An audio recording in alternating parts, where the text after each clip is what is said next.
Pastinya kita memberikan tumpuan kepada isu ataupun kepada isu politik dalam negara kita, krisis politik dalam negara kita, dan bergerak ke hadapan kita ingin menuju kepada pembentukan kerajaan baru dan juga pelantikan Perdana Menteri yang ke-9. Dan seperti biasa kita menempatkan wartawan-wartawan kami di lokasi-lokasi yang mungkin bakal menjadi tumpuan dan sebagainya. Sebagai contoh di Istana Negara pada ketika ini, Hasimi Muhammad.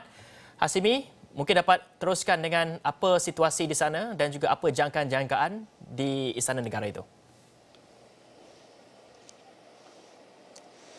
Baik, terima kasih Hafizi. Di studio kita, sebelum kita melihat kepada jangkaan hari ini, mungkin kita boleh menyentuh sedikit ketika ini suasana di pekarangan pintu 2 Istana Negara masih lagi tenang.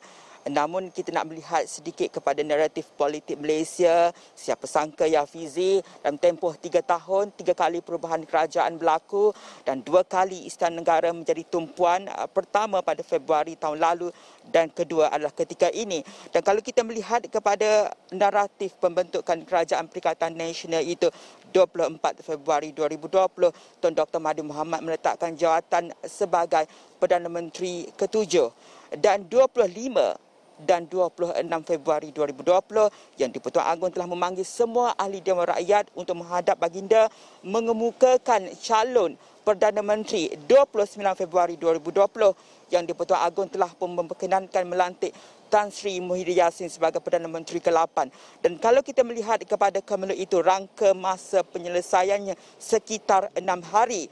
Namun ketika ini persoalannya, adakah rangka masa 6 hari itu diperlukan untuk kita menjawab siapakah calon Perdana Menteri ke-9 ataupun ia mungkin boleh diselesaikan lebih awal kerana hari ini jam 4 petang hari terakhir untuk semua ahli parlimen menghantar surat akuan calon Perdana Menteri kepada pihak istana, namun tidak boleh melalui serahan tangan kerana kawasan Istana Negara masih lagi berada dalam fasa 1 Pelan Pemulihan Negara. Surat akuan calon nama Perdana Menteri perlu dihantar melalui email, fax dan juga salinan PDF melalui WhatsApp.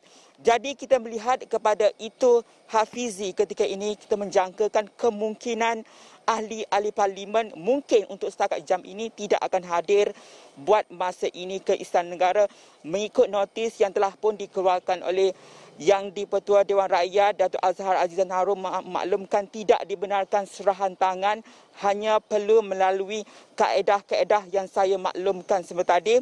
Namun kita melihat kepada keputusan Majlis Kerja Tertinggi UMNO malam tadi telah pun memutuskan Datuk Seri Ismail Sabri Yaakob sebagai calon Perdana Menteri mereka dan Presiden Warisan Datuk Seri Muhammad Sabri, Datuk Seri Muhammad Syafiq Abdal telah pun memberitahu Astro Awani bahawa beliau dan Datuk Seri Anwar Ibrahim ketika ini ada 105 sokongan ahli parlimen. Siapakah yang akan menduduki kedudukan jawatan tertinggi di Malaysia masih lagi belum terjawab. Keterangan di Istana Negara masih lagi kita lihat dan harapkan keterangan ini akan berlangsung dalam tempoh hari ini untuk kita ketahui siapakah calon Perdana Menteri ke-8, Hafizi.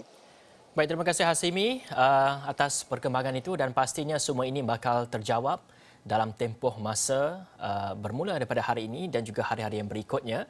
Dan kalau kita tahu pada hari ini sehingga pukul 4 petang ini setiap ahli parlimen seramai 220 ahli parlimen akan menghantar sokongan mereka terhadap pakatan mana, terhadap siapa yang mereka menyokong sebenarnya untuk menjadi Perdana Menteri, dan ini akan melihat juga kepada pembentukan kerajaan baru. Semua ini kita akan bawakan dari masa ke masa.